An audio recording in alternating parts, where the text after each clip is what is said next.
USAA knows dynamic duos can save the day, like superheroes and sidekicks or auto and home insurance. With USAA, you can bundle your auto and home and save up to 10%. Learn more and get a quote at USAA.com/bundle. Restrictions apply. Whatever the occasion, effortless elegance is right this way. Because Hilton brings you new ways to stay courtesy of the Nomad London.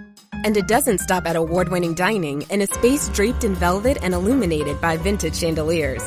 No, this day goes beyond with unparalleled personalized service and attentive hospitality. Oh, and did we mention the Nomad London can be booked using your Hilton Honors points at Hilton.com?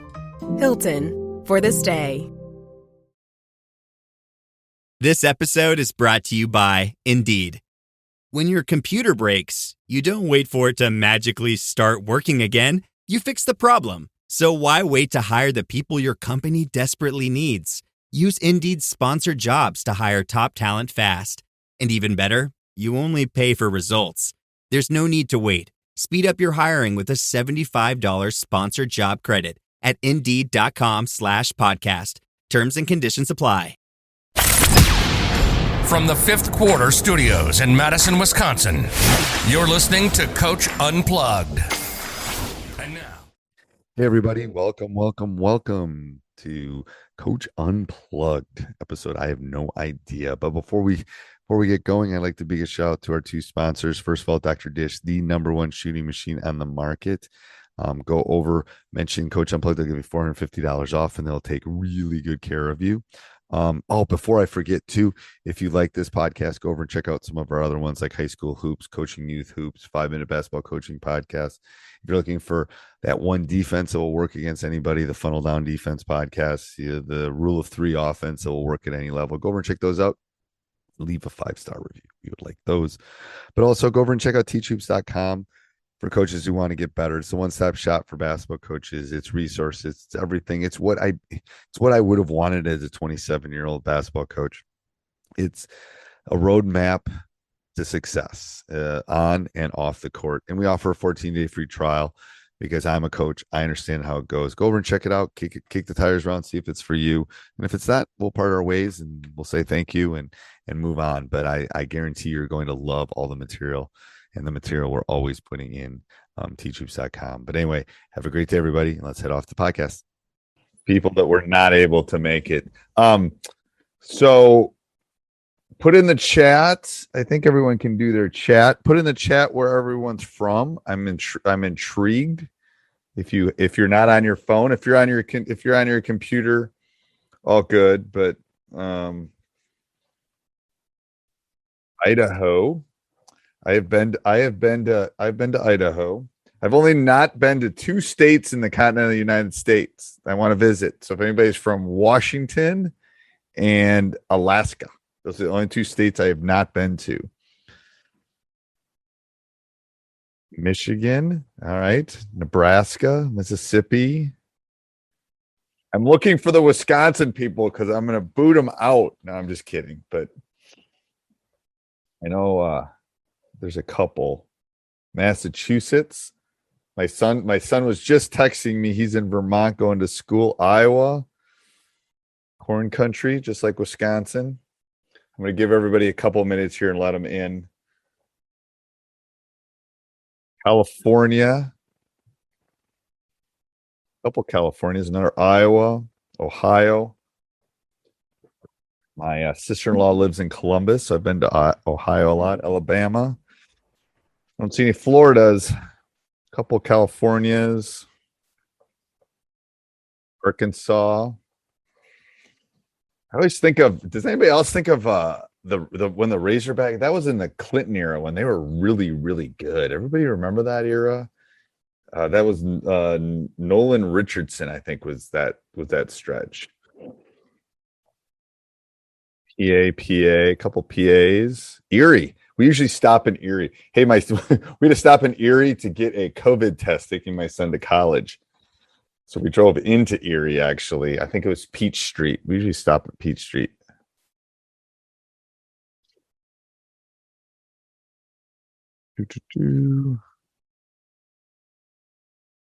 That's a funny one. I won't repeat one of them. That's pretty funny.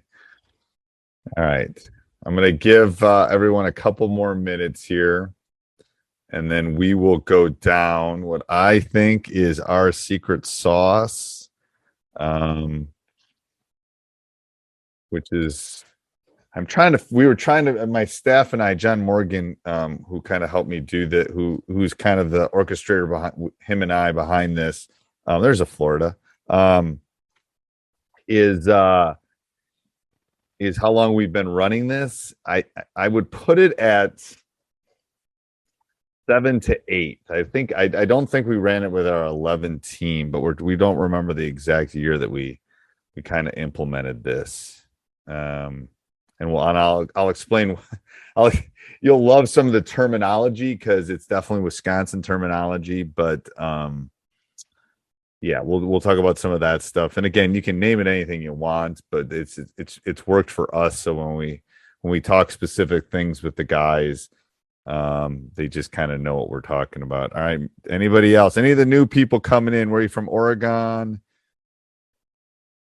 Arkansas? We don't have any Wisconsins in there. That's good. I don't have to boot anybody yet. All right. I got your state of Washington, Coach. You do. Thank you. I'm up here. You got to come see us. I know. I told you that the other day when we were talking. I'm going to do it. I'm going to do it. It's on my list. All right. Let me get started. So I'm going to tell you a little bit about how this came about, and why the funnel down defense is what it is right now. And you can thank COVID for it. And I'm going to share some of the secrets. I'm going to share some of the stuff, and the stuff I share today. If you just do this, I can't guarantee you're going to win more, but I guarantee you can put it in, and I guarantee you're going to be successful. And if you're, a team that's not doing what you need to do defensively, this will be better. So even if you get in, the first couple steps that I'm gonna explain to you, which is really simple. And I'm not saying at any point it gets difficult, but when we start tweaking things and we start doing it with a zone and a man and doing some of those kind of things, it changes a little bit. What I'm going to tell people too, if you have questions, I'll do them at the end. I'll answer questions and stuff like that. I was going to do this on my whiteboard, and then you got to love technology. So, I'm going to do that later, probably on a Q&A and stuff, where I'll get in front of a whiteboard and do some stuff. And there's some angle things that I want to show. But anyway, so save those for the end. We'll put those in the chat. I've telling people to put where they're from, but if you think of a question or something, throw in the chat, and I'll try to scroll through those at the end. All right, I'm going to share my screen. I'm going to go back and forth. This is the way I teach every day. So I'm going to go back and forth. What was I teaching today? I was teaching normal distributions and z-scores. If any of you are stats geeks. And I was talking about the average height of a male in the U.S. is 5'9", with a standard deviation of about 3 inches. So that's what I was teaching today in class. But anyway, I bird walk. I do that in class too. But I'm gonna share my screen, and I'm gonna jump back and forth because I don't like just looking at the screen. But I'm gonna go back to that kind of origin story, why I started this. So I'm a believer in different types of defenses. We run funnel down. We have run it the entire season, but we're probably, we run it 40-50% of the time. We run a few other things. We just try to switch up a little bit. What I love about funnel is I don't have to necessarily leave it.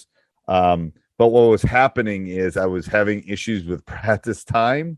And some of you will love this. So we had lost a really close game, and I think I'd put in a couple specific defenses for this one opponent, and we had lost. I think a box and one, a couple other things, and we had lost. And so, I usually am the last one out of the gym. So I'm running home, and there's a Chick-fil-A by our house, or not by our house, by our school, and it closes at 10. So I was rushing out. I went and got Chick-fil-A, and I'm driving home, and I'm just going, I just have too many things, too many defenses. I need to have variation, but to try to narrow it down. I also needed to do a couple other things with teams that I didn't have some of the athletes, and I didn't have Wesley Matthews playing for me, or Vanderblue, or a bunch of my NBA guys. So how could I do some of those similar things with the kids that are they're smart kids, but they're not the athletes and stuff. So it was literally on a drive home on a Chick-fil-A napkin that I thought of this, and then I called my assistant coaches, and then it was one of those 10 p.m. to like 2 a.m. things where, and then obviously over the last 5 or 6 years, it's tweaked a lot. But all right, so let me share my screen here so I can show you a couple things. If you're listening, that will be fine too. I know some of you texted me and said you were going to be in the cars and doing other things. All right, so let me share not that screen. All right, hold on. Let me share the right screen so you can see what you need to see. This is what you need to see. All right. And I'm going to go, hold on. I got to move a couple things here. I was taking some stuff. All right, so I'm going to share.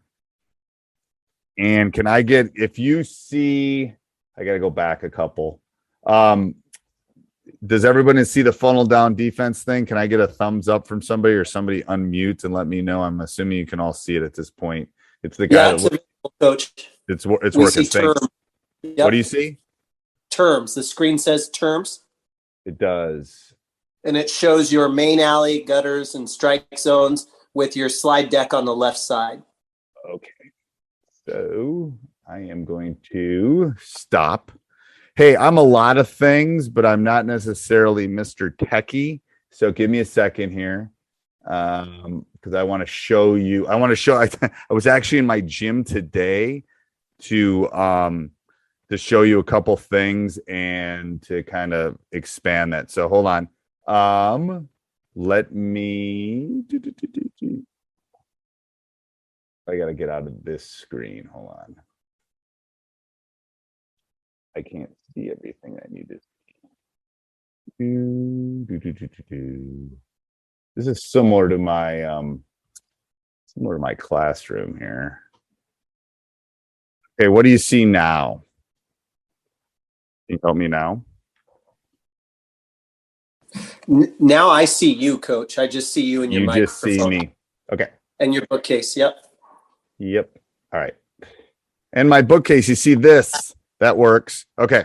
So I'm going to move this in here, and then I'm going to try something else. And worst case scenarios, I can talk through all this, but I want to show you a couple visual things that I think will help with that, like that little bit of that court and some other stuff. Okay. All right. So do you see a court that says, what do you notice? Yes, sir. All right. And now do you see, all right, thank you. You're gonna get an assist today. I'm gonna go back up here. Do you see do you see court? What do you notice now? Do you see that? Yep, and now it's just one slide, and you've eliminated your little slide deck on the left, so it's nice and big. Awesome. And do you see funnel down defense now, right now? Yeah, with one of your studs, Duncan. I wish it was one of mine. Okay, so I'm gonna show you the first thing. So this is one of my aha moments that I'm gonna share with you. Is what do you notice about this court other than it's not my court? It's the Belmont court. You notice a volleyball court. Okay. Yep. Most of you have a volleyball court on your basketball court. I would guess most of you do. Okay. So what you have right now is you have a volleyball court. So you have the funnel drawn on your court. Okay. So I coached volleyball for 7 or 8 years. And outside of this volleyball court is where we're going to try to shrink the court. So, oops, there was a problem there. Hold on. Something happened with my PowerPoint. Ooh, it just crashed. But anyway, outside of that court is a small funnel. A volleyball court is about 30 feet wide, and a basketball court is about 50 feet wide. So I'm guessing it's like 28 and a half for a volleyball court. So what I'm telling you is we are trying to funnel people into 40% of the court. And the reason we do that is it just makes it a lot easier first of all, it takes them out of their offense, but it makes it easier for my players. Everything I try to do is to make it as simple as possible. And that volleyball court helps because it's drawn on the line. Any of you that have run pack line or other types of defenses have probably gotten out that painter tape and put it on the court. Well, we don't have to do that with the funnel down on most courts. Now, I did see a court recently that didn't have it, but most courts have that where we know where we need to funnel them, and then I'll talk about the terms that we use here in a second. So let me try to reload this again. What I'm going to do is I am going to not go all the way open. I'm going to leave it like this. It'll just be a little bit easier for you to see. All right. So I'm in Wisconsin, and there's a lot of bowling alleys, a lot of bars, a lot of churches. If any of you have been to Wisconsin, those three things, there's a lot of those. Okay. So what we named that area was the gutter. So we are trying to push our teams to the gutter the other team to the gutter at all times. Okay. We do it in the full court. We do it in the half court. We're always trying to get them to the gutter. The alley is where we don't want. We want the alley because we're the bowlers and we want everybody else out into the gutters. You can take the name for whatever it is, but we're in Wisconsin and we're trying to get them to the strike zone. And I'll show you what the strike zone is. So ideally, when we run this, we want everybody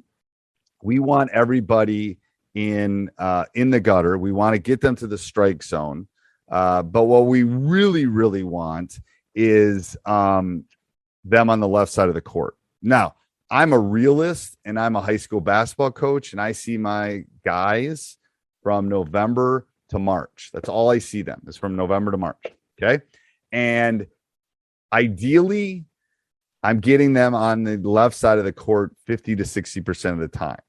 So initially, I was always kind of trying to get it onto the left gutter and wasn't worried about the right side. However, the other 40% of the time, there were different rotations, there were different things. So what we decided is, as long as we're working on, that help and that fake help and that gap, it doesn't really matter. Okay. So we don't care if they're on the left gutter or the right gutter. Ideally, most of the time we want them on the left gutter, but we're only successful doing that, like I said, 50 to 70% of the time. Well, what happens with the rest of the time?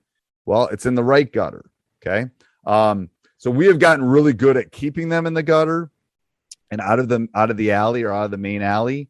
And that helped us. So I'm telling you, that was one of our initial tweaks is, okay, first of all, we ran against a left-handed dribbler. That was the first thing. And the second thing is we were only successful half the time. So the rotations on the other side weren't as good. And I'll talk about maybe a little later about some other things as far as how we kind of do it. Why do we try to get them to the strike zone? Okay. I'm going to tell you why we try to get them to the strike zone. This is in my gym this morning. And no, it was not like a hidden agenda to show you the 3 state championships on the wall there, the pictures, like the Hoosier thing. I took it that way rather than the other way. But look at what happens in the strike zone. This is another aha moment. Okay. Even if they get past you on that bottom part, you have 2 defenders in the strike zone. You have the baseline and you have the basket, right? So I'm standing in that green strike zone right here. I'm standing in that. Okay. If you look at that, good luck. First of all, you can't shoot from behind the baskets.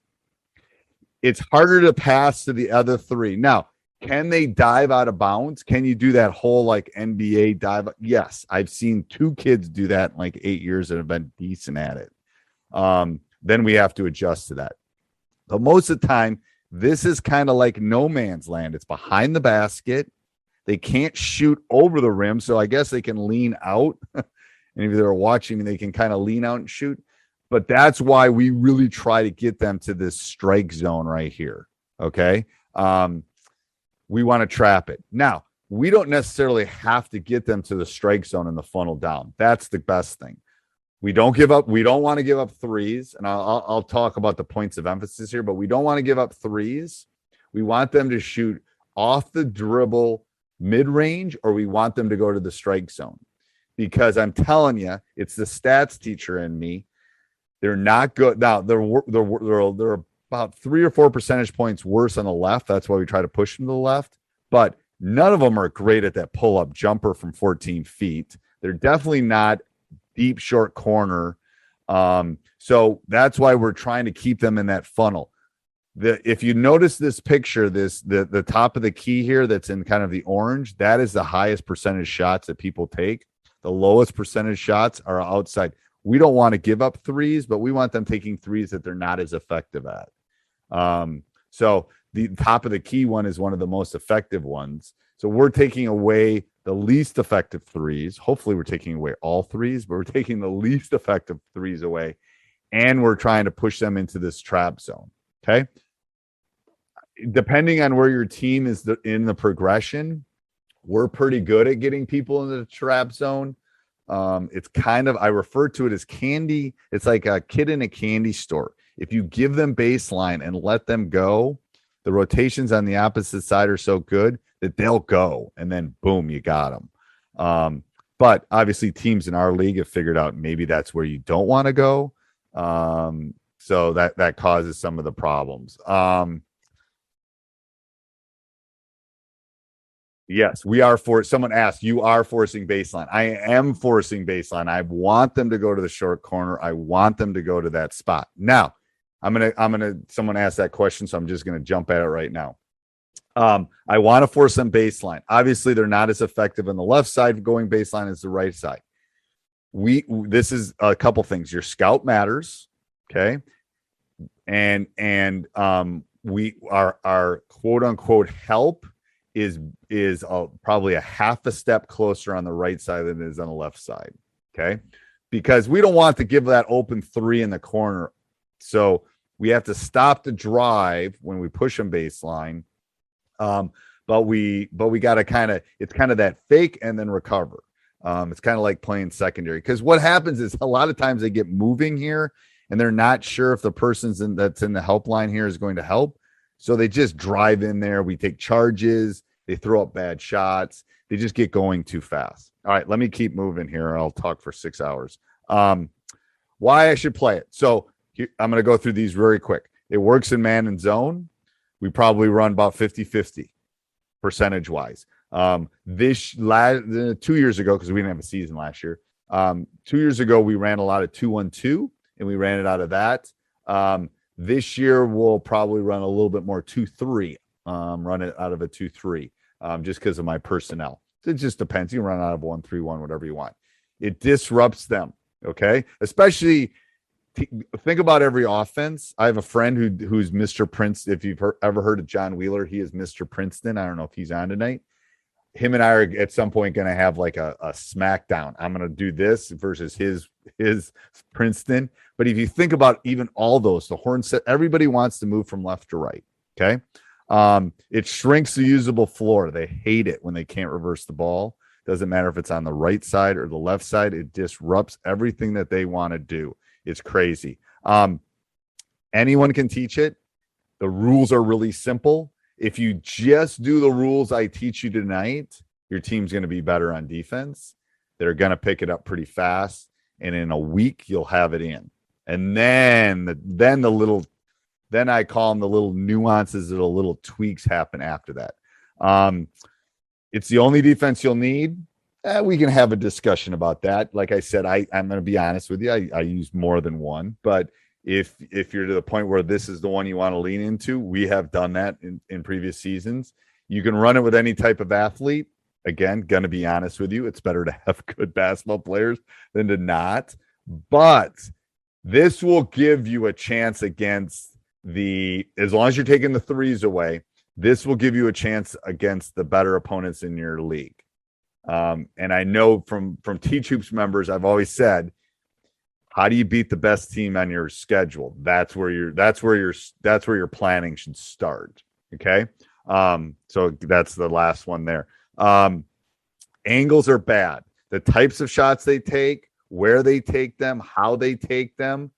If you run this effectively, works. The math behind it, again, math teacher, the math behind it and the little nuances. I am going to do some tweaks in the next, hopefully when my son comes home. I got to do a few videos. Like I literally wanted to just launch this. It's in the beta version. We've been working on it for the last couple months.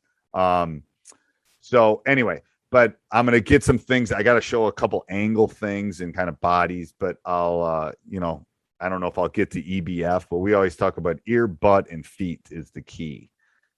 Ear, butt, and feet. How you locate those when you kind of are defending the ball is big. Baseline and sideline are extra defenders. That's what I was showing in that one picture. It's easy to convert. This leads into our offense, which I obviously won't talk about. Zone and man, I've kind of already talked about this. If you're in a shot clock, and Coach, I see you there. If you're in the shot clock thing, this works. Because if you run it out of a 2-2-1, if you run it out of man, you can take a good 6 to 9 seconds because they're trying to zigzag. They're trying to go back. And we're trying to get them to go fast. Sometimes we're just, we're not letting them get around us, but we're just kind of riding them all the way down the court. It's one of those things that we're not zigzagging because we don't want to zigzag them. But there's times where they're bringing it up the left and maybe they'll get to the middle. Well, we're going to get over there and push them back to the left.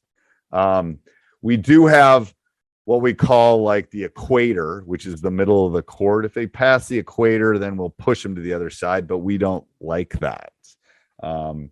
We don't want to go down there. It's too hot right now, blah, blah, blah. I make all sorts of funny jokes with them when they get to that point. Before I get to the next part, let me get here. Have you changed positioning on the line, up the line? I have. Yes. So it is more of an open stance up the line. So as I'm channeling them, there's this nuance to it where you got to help, but you're really not helping. You know what I'm saying? You're channeling them, you're helping, but you're really not helping because you got to close out on that 3-pointer and the 3-point shooter in the corner. Now, this is where the scout comes into play. If they're a horrible shooter, then you can help more. If they're a really good shooter, your fake is less. So we do that in some 2-on-2, 3-on-3 drills. We've basically broken the progression down. I think the last time I checked, it was like 25, 26 drills where we've broken the progression down where we're teaching them that quick open and then recover, a quick open and recover. It's hard because they want to close out and we're not necessarily closing out. We're running them off the line. How we run them off the line is the key. But going back to your initial question, it's that help. And we tend to open more than like kind of a help defense. We're like the scary monster orang. I'm threatening you. I'm here. I'm not going to go 110 miles an hour. I'm going to go 60 miles an hour. I see the cop over the hill. I slow down. I'm always use that with the guys. It's like, if you see the police officer and you're on the highway, trust me, you slow down, right? If they see you in that space, they're going to slow down. I'm telling you, trust me, hundreds of hours of watching this, we've run it, they'll slow down. If you're not there, they're going to go really fast. If I don't see the cop, I go really fast. They seem to get that one. I don't know. They all speed. Yes, it's very similar to Chris Baird's defense. It's similar to that. We always switch. We always switch. Now, Chris doesn't do it in zone and some other things, and there's some other little tweaks. I've tried to simple it down to like my guys aren't as smart as his guys. But yes, we basically switch everything. We switch everything. We're still funneling them down. The switch is a lot easier if they're already in one of the gutters. But we're not letting them go back middle. We're jumping that hard and we're pushing the other way. We don't care if you go the other way because the other 3 people are in that help side. Okay, there's one bottom one that I gotta. There's one bottom one on the 2-3 So you switch ball screens. We switch ball screens. That's always one. That's always a question for the other. Like, there's been a handful of coaches I've shared this with. They've always asked about switching screens in the post. The post doesn't tend to be a problem because we shove them to the strike zone, and we try to front as much as possible because high school kids are horrible, or junior high kids are horrible at the lob. But the ball screen and all of those are always the question. As long as it's not in the alley, we're okay. If it's in the gutter, we tend to be better. But yes, we show hard on that. Now, a tweak that we do to this that isn't quote unquote funnel down wouldn't be in my Bible. Hey everybody, I hope you're enjoying the podcast and learning all about the funnel down defense. Down below, I will put the link where you can find it, funneldown.defense.com. But also, if you want to, for a limited time, funnel pod, funnel POD, one word, and you get $20 off, and it'll be the lowest price you can find, and it's the underdog defense. I'm telling you, it's the defense that will help you win basketball games. So go over and check it out, and let's head back to the podcast.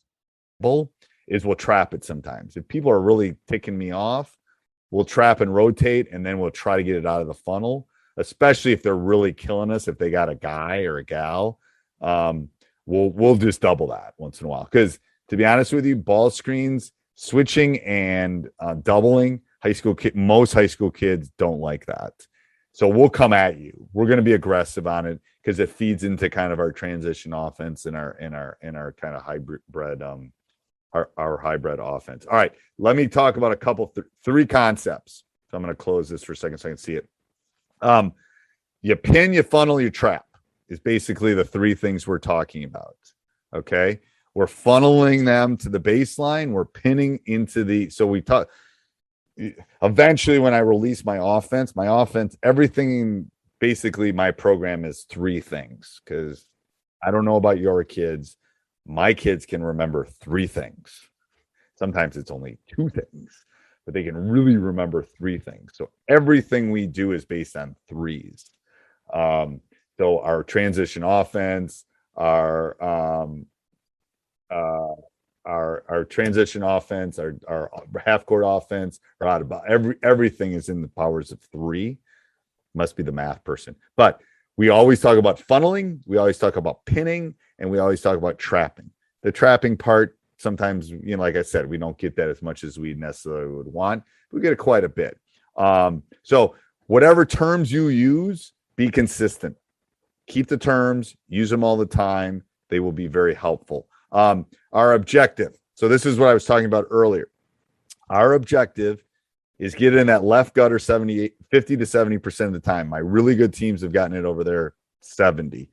My average teams have gotten it over the 50. That's why I came up with both sides. Okay. We want our goal, what we track is 80 to 90% of the game. There are going to be times it's in the middle. We got to move them over, Now, one thing I didn't put in any of these slides is half court's our indicator. So whatever side they are on, okay. So again, the equator is what runs down the middle of the court with symmetric. If it's on the right side of that equator, we're funneling right. If it's on the left side of the equator, we're funneling left. Because sometimes there's a question about where it is if we're not doing a very good job and they're in the middle of the court. Okay. So I will sometimes early in the season put some painter tape down on the equator, which splits the lane in half, just so they can mentally kind of get ready. And then after a week, I pull that painter tape up. They gotta be able to adjust to it. So I definitely give them 4 to 5 days before our first game to kind of figure out. Because to be honest, we sometimes funnel the right side, and all of a sudden they're almost a half court, and our guy gets beat or they get crossed over, which they shouldn't, but they do. Because they're probably thinking about their girlfriend or something. I don't know. But then they get to the left side, and then we're keeping them on the left. We're not letting them reverse the ball. Okay. So our objective with this offense is keep them in that 40%. We want them to take bad shots, which are mid-range, short corner, weak hand. Okay. If we can get the first two, we're really good. weak hand. We have problems sometimes with the weak hand one. We do not want them to reverse. That just think about every offense known to man wants to reverse the ball. They want to reverse it. They want to reverse it. They want to reverse it. We cannot let them reverse it. So again, a lot of our breakdown drills, our small-sided stuff takes that into account. Initially, we're just working on keeping them in the gutter. Then our progression adds to 4-on-4, 5-on-5, so on and so forth. Okay. So they got to talk. They have to talk. I don't know about your teams, but my teams have to talk anyway. But especially in this defense, I've gotten better on turnovers because we've picked the pace up a little bit in the last 2 or 3 years. Going back to some of my great teams that you saw pictures of. But you can't let them have threes. So the hard part is you're going to teach it a little different than you have before, in the sense that you are going to not close out. You are going to run them off. So we always talk about running off. You are going to run them off that 3-point line. You have to run them off the 3-point line. You can't let them shoot open threes, because what's the point of running it if we want to keep them moving, and you will have help, and people will be in the right spots if you're doing it properly. So keep it simple. Like I said at the beginning of this, if you keep it simple and you just work on funneling to the gutter and trying to get them to the strike zone, if you just do that, you'll be more. I mean, if you don't do any of the other stuff and the tweaks and how we do this in a man and how we do this in a zone, and the 85 different things that I talk about in terms of the funnel down, it will work and it will frustrate most teams. The tweaks come when you started running it. People have kind of figured out what you're running, and then you're going to have to go, okay, we're going to go funnel down man to funnel down zone. We're going to go funnel down full court. We're going to run a 2-2-1 back to a 2-3. When you start doing those kinds, or they start ball screening, or they flash somebody, I don't really care, but they flash somebody across. Those are the little tweaks that you'll have to make. But funnel that strike zone, it will work. It shrinks. Like I said, it shrinks the court. Okay. So much so. And to be honest with you, I think one of the reasons this has worked is the lines are on the court.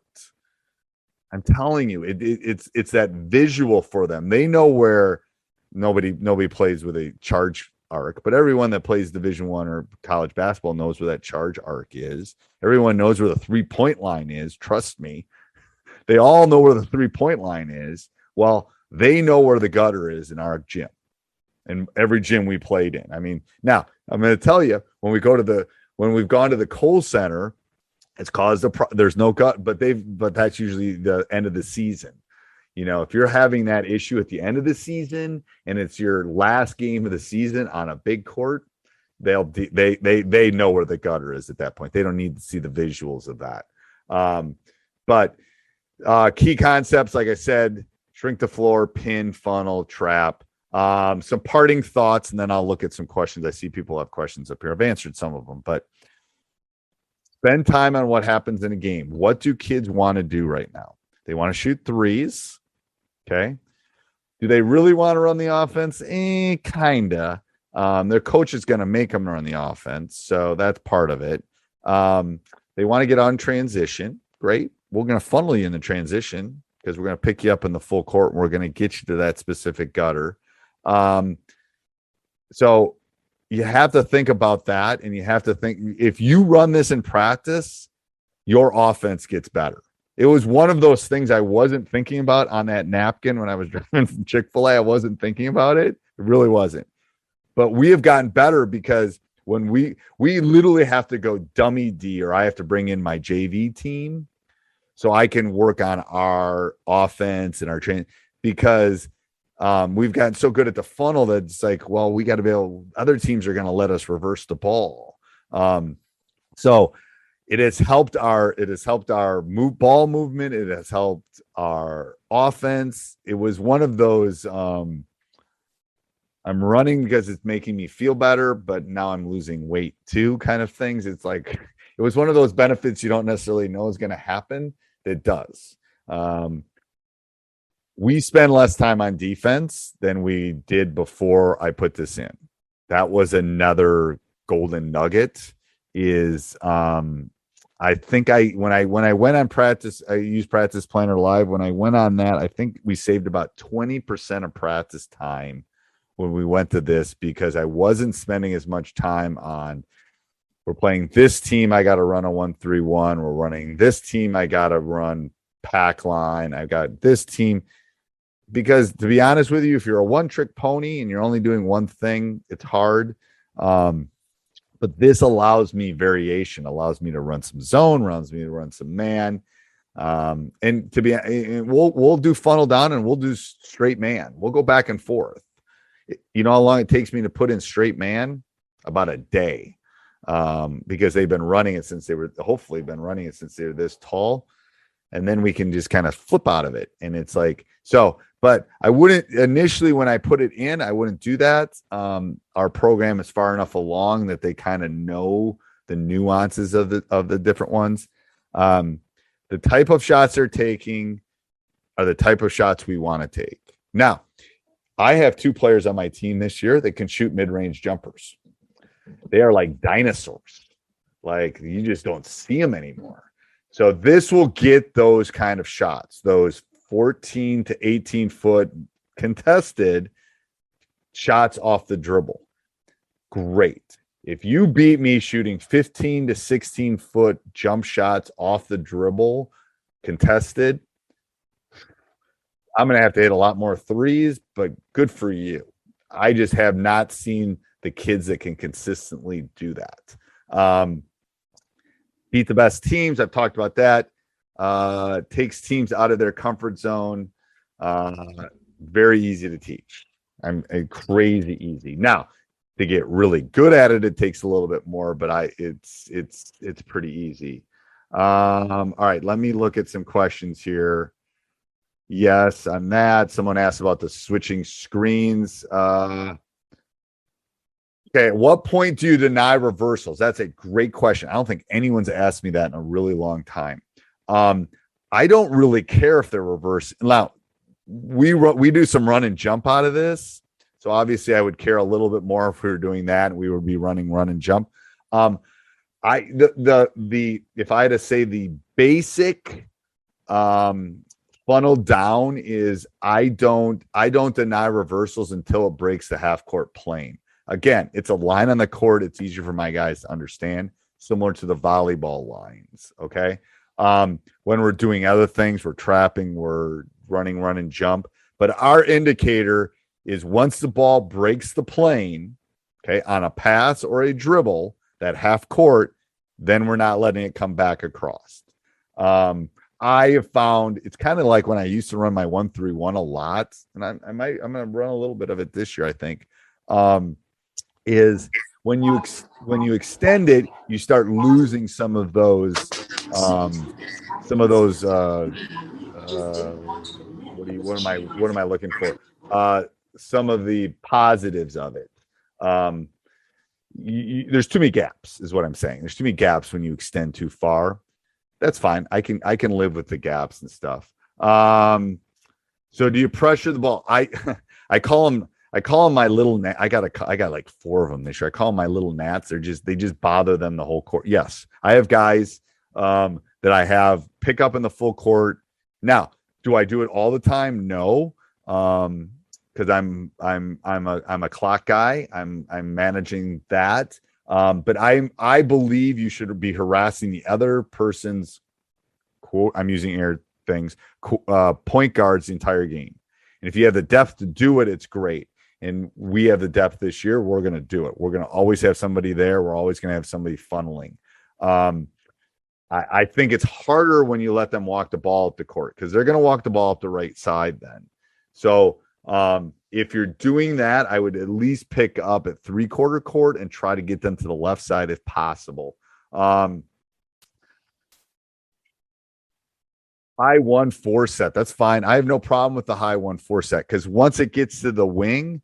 So first of all, again, coach, I'd have to see your team, and I have to see the exact alignment. But unless your point guard can really get it to those high posts, I would say from an observational study of someone that's coached a really long time, when people run a high 1-4, they tend to pass it to one of the wings.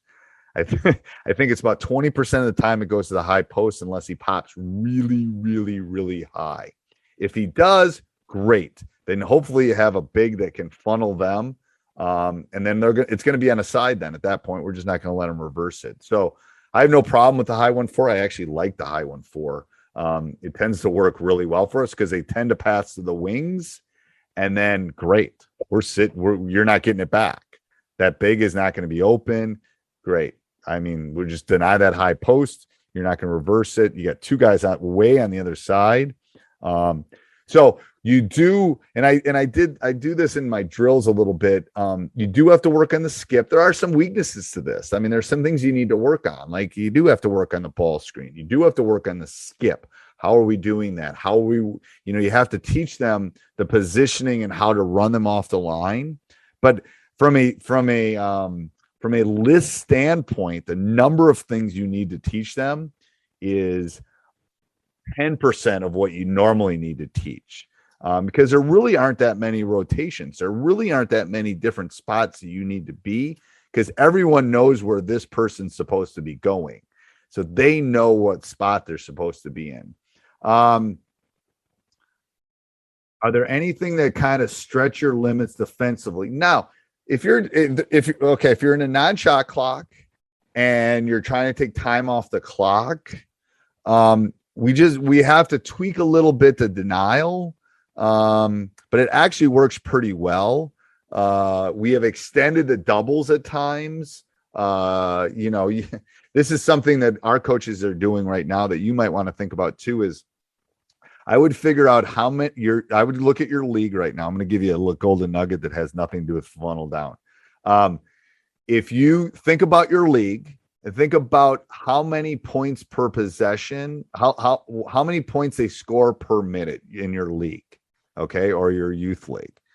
We have figured that out over the last 5 years, how many points teams average score over a period of a minute.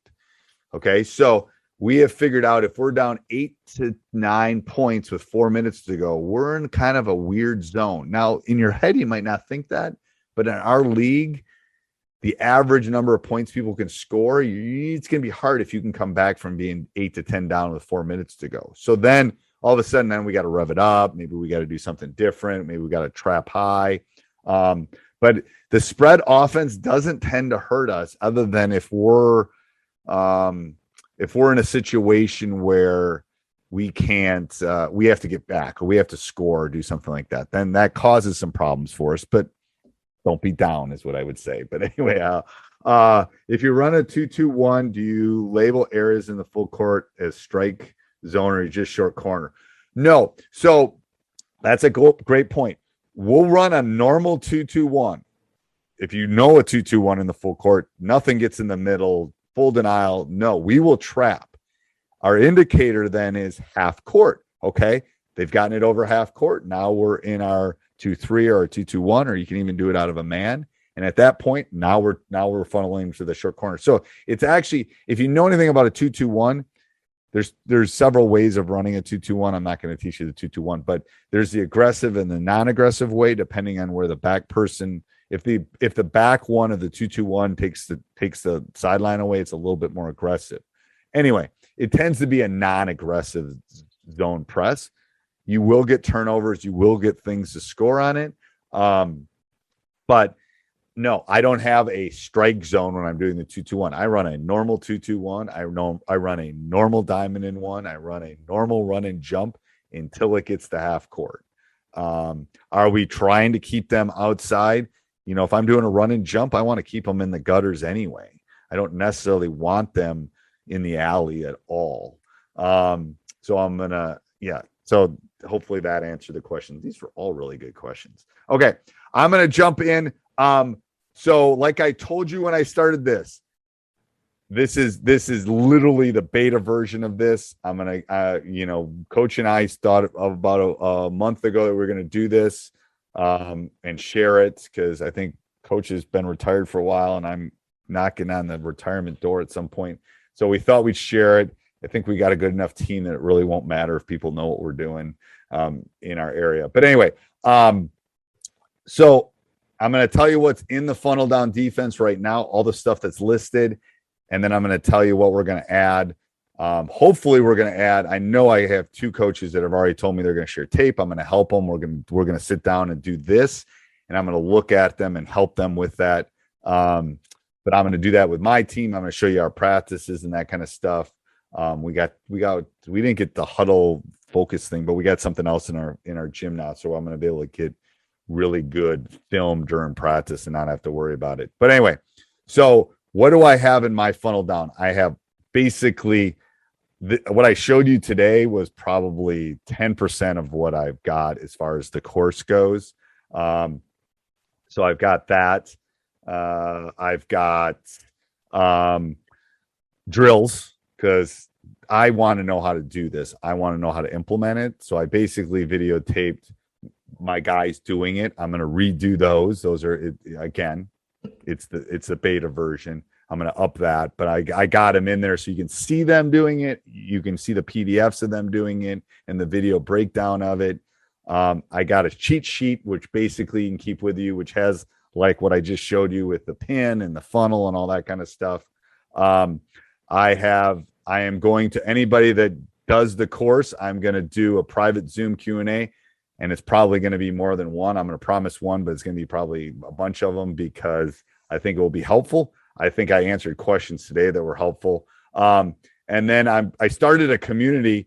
I've already had like some of my friends and stuff jump in. I think there's like 10 coaches in it right now, because it literally started yesterday in Slack. So I'm trying to get, we won't talk about Facebook. I'm trying to get off of Facebook a little bit, and I'm using Slack. I use that with my coaches. Slack is a wonderful tool. There's another golden nugget for you. If you're not using Slack with your coaches, there's a free version of Slack. Go get it, use it, keep it all there. You can have it. Basically, it's a great, most businesses use Slack kind of as meetings, and you can you're going to keep all your scouts for specific people, and it's organization, and it's awesome. So if you don't know what it is, look it up, use it for your staff, put you and all your assistants in there. And you guys, I can send a message to just one assistant. I can post other things. It is unbelievably cool. Then like I said, I'm going to put in game film. I'm going to put in practice film. Okay. I'm going to tell you right now, I'm going to tell you the price it is right now. And it's going to be 2, 3, 4 times this, because I want to keep this small.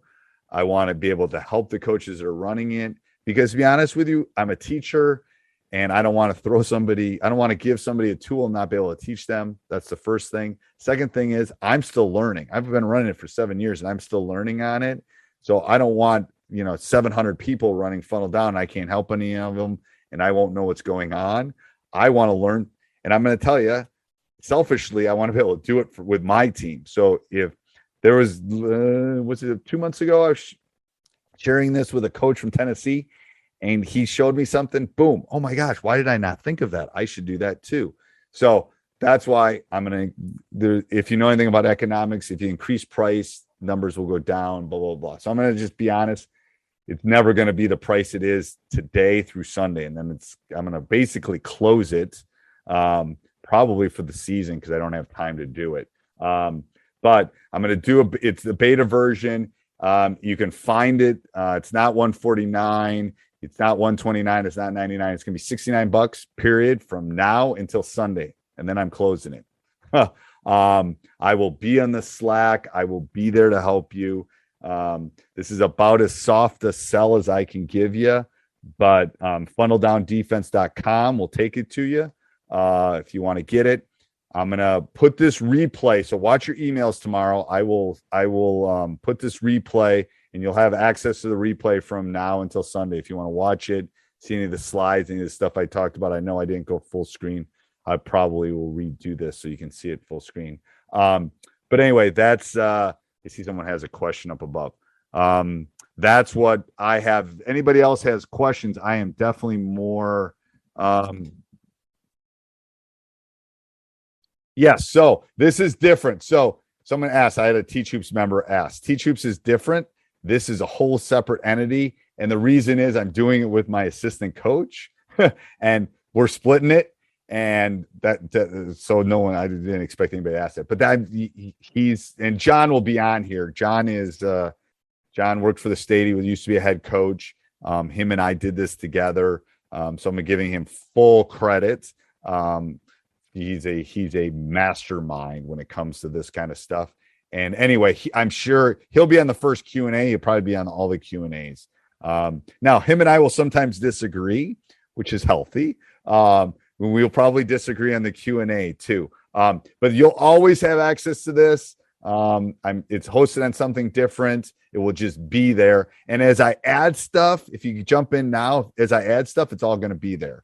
And the same thing with Slack. I'm not going to kick you out of Slack. You'll always have the funnel down defense Slack thing. I'm hoping people go in there when we're having troubles or we need help. I'm sure I'll be posting when my big man isn't doing his rotations and things like that. Does anybody else have any questions that I can ask right now? Super easy to run is what that's probably my easiest selling point. Doesn't matter. You're welcome. What you're running, it will work. It really will. I would not. So here's my last pitch. I would not be selling this and sharing it if I didn't think it worked. I run it. It's like it's similar to the Chris Baird, but it has some tweaks to it. And the drills and stuff, I think are good. They're really good. And then I'm going to be adding to them. I'm not super happy. I mean, they're the ones I used. Again, didn't have a season last year. They're the ones I used a couple years ago. So what I'm going to do is I got to tweak them too. But I believe in the full thing. I consider this, and somebody asked if they consider it a conservative or an aggressive. I consider it aggressive because I'm trying to dictate to you. So that's why I think it's an aggressive defense. Now, are you always trapping? No. Are you always trying to turn people over? No. You're trying to get them to take shots that they don't want to take. That is the whole point of a defense, right? It's not. So that's why I love this defense. It's taking you out. It's taking them out of what they want to do. They want to reverse the ball. They want to shoot threes. They want to run their offense. They want to take 25 seconds off and then get a shot. Boom, boom, boom. So it's taking them out of all of those things. If the ball is on the wing on the left side and they try to drive middle, how do you handle that? First of all, if my footwork, if my EBF is right, if my ears, butt, and feet are right, they can't do it. The second thing is if they try to drive, we teach them how to take charges because we say you are the wall, and if they're trying to run through the wall, you have to make someone pay. It's probably with an ER visit if they're trying to run through a wall. So if they do that and if they drive middle, that it means you weren't pushing the right way. And I'm going to tell you, it's hard for them the first week. They have to get out of that mental part of their state because they're trying to funnel to a specific spot. They're trying to keep them out and pin them on that sideline. And it's hard because they've run, trust me, I live in Wisconsin. Pack line is king. Man to man is king. That's what they've learned since they could walk. Great. It's about a 30-degree angle shift on their hips. Not even that, probably. It's probably closer to 20. I should actually do that measurement being a former geometry teacher. But it's that, and I'll give you another golden nugget for the people of the state. EBF, ears, butt, feet. So they're sitting on their ear that's closest to the middle. Their butt is to the opposite block. And their feet are shifted, like I said, about 15 degrees. EBF, ear, butt, feet. So if it's on the right side, they're sitting on their left ear.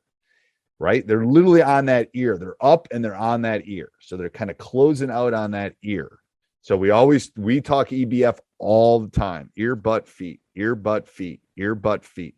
If their butt is facing the opposite low block, they're going to probably be in the right position. Is it a little bit of a 2 to 5 degree angle shift? Sometimes, but it's not much. If they're sitting on the ear, if their butt to the opposite block and their feet are positioned right where one is kind of in the crotch and one is on the outside, they're okay. I'm going to tell you one more thing, and I get long-winded because I love this so much. Is they have to read.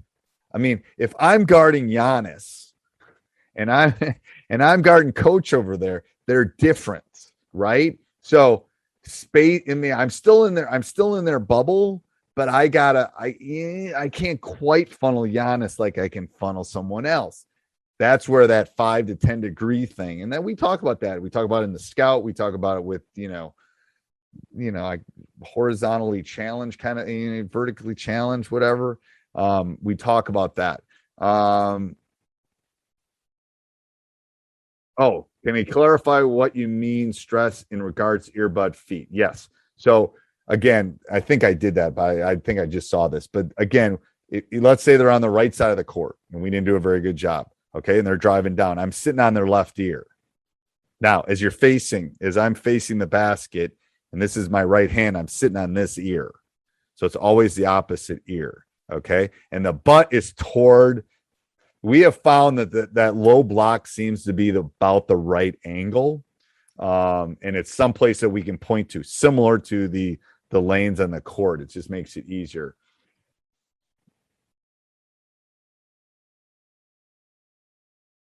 Yes. So so closeout, they're going to get the shot off in closeouts.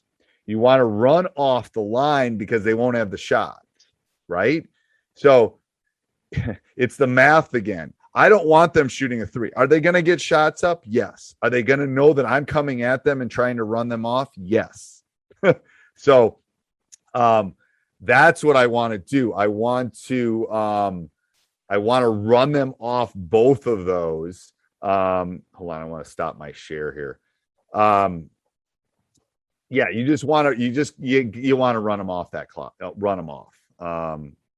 It's just so much easier. I'm letting John in. Hey, John, hold on. Wheeler just came in.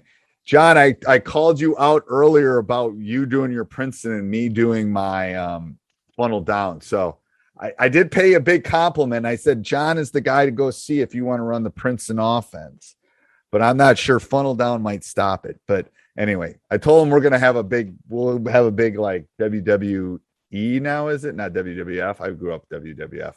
SmackDown. All right. Are there any other questions? These have all been really good. No? All right. I watch your emails tomorrow. I will make sure that I put this replay. I'll load it up as soon as I get off. I'm going to go have some dinner first, maybe walk the dogs, even though it's dark out, and then I will upload it. All right. Thank you, guys. I appreciate everybody coming. Hope we got some golden nuggets out of it. Thanks, Coach. Yep. Bye.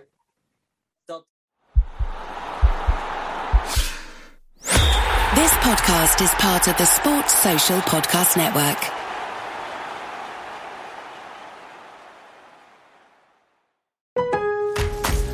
Memorial Day doorbuster deals are here at Lowe's. Right now, rewards members save $80 on the Master Forge 4-burner gas grill, now just $149. Plus, rewards members save $900 on the Lowe's exclusive Hisense French door refrigerator, now only $999. Lowe's, we help, you save. Valid through 5/26. Selection varies by location. While supplies last. See Lowe's.com for more details. Program subject to terms and conditions. Details at Lowe's.com/terms. Subject to change.